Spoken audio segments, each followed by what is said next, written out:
Yazidi कौन है? क्या वे प्राचीन हिंदू हैं? क्या उनके इराक के पहाड़ों में आज भी गूंजती है सनातन की शक्ति? आइए जानते हैं एक ऐसी कहानी जो इतिहास के पन्नों में दबा दी गई पर मिट नहीं पाई।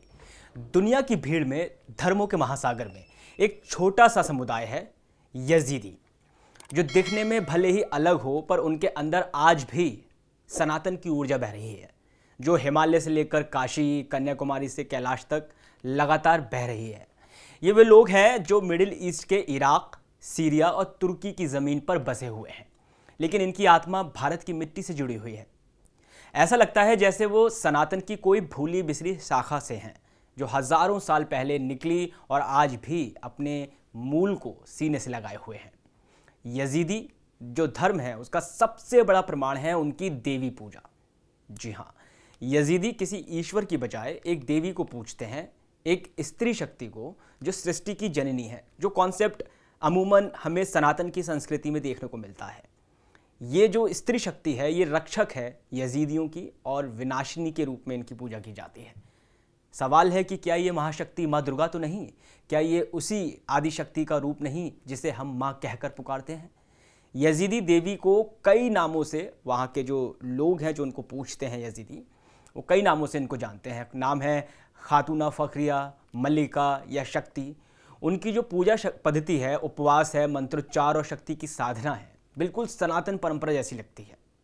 और सबसे चौंकाने वाली बात, यजीदी देवी का जो इलस्ट्रेशन है, यानी कि जिस तरह से उनको दिखाया गया है तस्वीर के माध्यम से, मूर्ति के माध्यम से, वैसा ही है जैसा हिंदू देवी देवताओं के को दिखाया जाता है।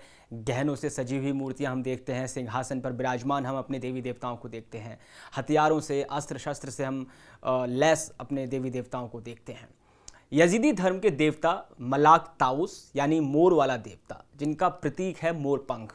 और ये मोर किसकी पहचान है? भगवान श्री कृष्ण की। क्या ये महज एक इत्तेफाक है कि यजीदी अपने मुख्य देवता को मोर पंख से जोड़ते हैं और भारत में कृष्ण को? ये कोई फिलहाल फौरी तौर पर अगर आप देखेंगे तो संयोग नज़र नहीं आता है। ये उस भूल गए रिश्ते की गूंज है जो हज़ारों साल पहले भारत से निकला और मिडिल ईस्ट में बस गया। इतिहास की किताबों में यह भी जिक्र मिलता है कि यजीदी धर्म अशूरियाई और वेदों की परंपराओं से जुड़ा हुआ है।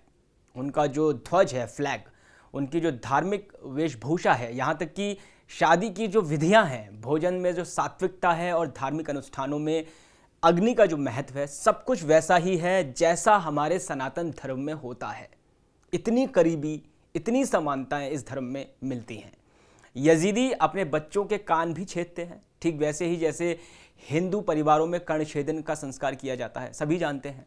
यजीदी मंदिरों की जो बनावट है उसका स्पेसिफिकली अगर हम कहें तो लालेश मंदिर जो है एकदम हिंदू मंदिर जैसा ही है, गुंबदनुमा शिखर, क्योंकि सनातन परंपराओं में जो हमारे प्रतिष्ठित मंदिर हैं वहाँ पर गुंबद जैसी संरचना देखने को मिलती है।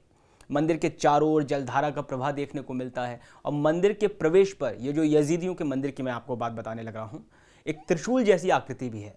लालेश में हर साल हज़ारों यजीदी तीर्थयात्री एकत्र होते हैं, एक तरह का कमेमोरेशन होता है। ठीक वैसे ही जैसे कुंभ में लाखों हिंदू संत और श्रद्धालु इकट्ठे होते हैं। कुछ यजीदी ग्रंथों में पंचतत्व, पुनर्जन्म, कर्मफल जैसे सिद्धांत भी पाए जाते हैं। मतलब कि जो हमारे स्कूल ऑफ थॉट्स हैं, हिंदू स्कूल ऑफ थॉट्स, उसमें इन तमाम बातों की, पंचतत्व की, पुनर्जन्म की, कर्मफल की, न्याय की, मीमांसा की बात की गई है। तो कमोवेश वही स्थिति यजीदी धर्म में भी देखने को मिलती है, जो बेसिकली उपनिषदों और भगवत गीता की देन है।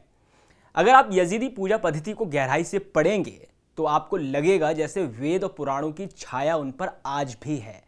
वे न केवल प्रकृति की पूजा करते हैं जैसे कि हम लोग करते हैं, बल्कि नदियों, सूर्य, चंद्रमा और अग्नि की भी वो पूजा करते हैं, उन्हें देवता मानते हैं। जैसे कि हमारे यहाँ भारत में हम कोई भी अगर पारंपरिक या पूजनीय या सात्विक कार्य करते हैं तो उसमें अग्नि देवता का आह्वान होता है, कुल देवता का आह्वान होता है। तो इस तरीके की व्यवस्थाएं यजीदी धर्म में भी देखने को मिलती हैं। और इतना ही नहीं, यजीदी आज भी मानते हैं कि उनका धर्म सबसे पुराना है, किसी पैगंबर या किताब पर आधारित नहीं है, बल्कि यह सनातन की तरह है, अनादि, अनंत और अविनाशी। उनकी ये सोच हूबहू सनातन हिंदू दर्शन से मिलती है, जहां धर्म कोई रिलीजन नहीं बल्कि जीने की विद्या है, आर्ट ऑफ लिविंग है। तो क्या यजीदी प्राचीन हिंदू हैं? शायद नहीं, पर निश्चित रूप से वे सनातन की खोई हुई कड़ी हैं। वो उस भूले हुए वृक्ष की शाखा है जिसे जबरन काट दिया गया, लेकिन जिसकी जड़ें आज भी हिंदुस्तान में हैं। यजीदी हमारी ही तरह शक्ति के उपासक हैं, धर्म की आत्मा को मानने वाले हैं, और यही उन्हें हमसे जोड़ता है। और हमारी तो अपनी फिलॉसफी है वसुधैव कुटुंबकम की।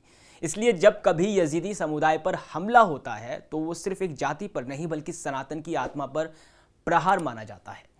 यजीदी हमारी परछाई है, हमारी गुमशुदा आत्मा है, जो आज भी दुनिया के कोनों में सनातन की लौ जलाकर खड़ी है। उन्हें देखिए, समझिए और महसूस कीजिए, क्योंकि उनका दर्द, उनका संघर्ष और उनकी आस्था कहीं ना कहीं हमारी पहचान से ज़रूर जुड़ी हुई है। इस वीडियो में फिलहाल इतना ही। बाकी तमाम खबरों के लिए आप हमारे इस चैनल को सब्सक्राइब ज़रूर करें, बेल आइकॉन दबाएं ताकि हर एक अपडेट आपको मिले सबसे पहले। नमस्कार।